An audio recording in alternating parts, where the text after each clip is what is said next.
बिस्मिल्लाहिर्रहमानिर्रहीम। अस्सलामु अलैकुम व्यूअर्स, उम्मीद है आप सब खैरियत से होंगे।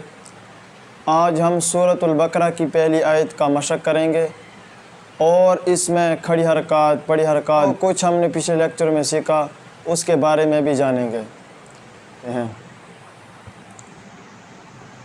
अलिफ लाम मीम।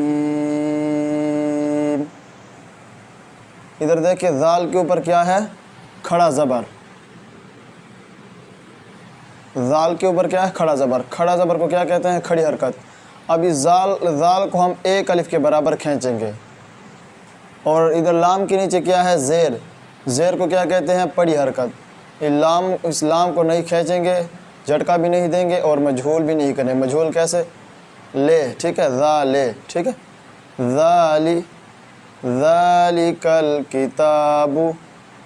इधर देखिए, ता के ऊपर क्या है? खड़ा ज़बर। इसको भी खड़ी हरकत कहते हैं। इस ता को भी एक अलिफ के बराबर खींचेंगे। और आगे है बा। बा के ऊपर क्या है? पेश। पेश को क्या कहते हैं? पड़ी हरकत। अब इस बा को हम नहीं खींचेंगे, झटका भी नहीं देंगे और मजहूल। मजहूल कैसे? बो, किताबो, ठीक है, इस तरह भी नहीं पढ़ेंगे। ज़ालिकल किताबु, ज़ालिकल किताबु। अगर हमने पढ़ दिया ज़ाले, ज़ाले, तो हमने लाम को क्या किया? मजहूल। अगर पढ़ दिया किताबो तो बा को मजहूल किया, ठीक है, मजहूल नहीं करेंगे।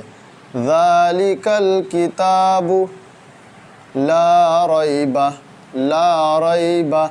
इधर देखें, यहाँ पर लाम के ऊपर क्या है? ज़बर, लेकिन इसके आगे अलिफ है। ज़बर के आगे अलिफ है। ज़बर को तो पड़ी हरकत कहते हैं, लेकिन जब ज़बर के आगे अलिफ आ जाएगा तो फिर वो पड़ी हरकत नहीं, वो अलिफ मद्दा बन जाता है। तो इसलिए इस लाम को हम खींचेंगे। ला रैबा, ला रैबा। बा के ऊपर क्या है? ज़बर। ज़बर को तो पड़ी हरकत कहते हैं। ला रैबा, ला रैबा फीही। इधर देखें, फ़ा के नीचे क्या है? ज़ेर। ज़ेर को क्या कहते हैं? पड़ी हरकत। लेकिन जब ज़ेर के आगे या साकिन आ जाएगा तो फिर वो पड़ी हरकत नहीं, या मद्दा बन जाता है। अब इधर देखें, ज़ेर के फ़ा के नीचे ज़ेर है, लेकिन इसके आगे क्या है? या साकिन। अब ये पड़ी हरकत नहीं, या मद्दा है। अब इसको खींचेंगे फ़ीही। और हा के नीचे क्या है? ज़ेर, ठीक है, इसको पड़ी हरकत कहते हैं। ज़ेर तो है, लेकिन ज़ेर के आगे या साकिन नहीं है। अब इसको नहीं खींचेंगे। फ़ीही, हा को नहीं खींचेंगे। फ़ीही हुदल लिल मुत्तक़ीन। अलिफ लाम मीम।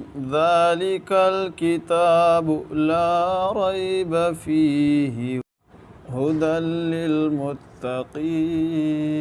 बस आज का हमारा यही सबक काफ़ी था। मिलते हैं नेक्स्ट वीडियो में एक नए सबक के साथ। अगर वीडियो अच्छी लगी तो चैनल को ज़रूर सब्सक्राइब कर दें।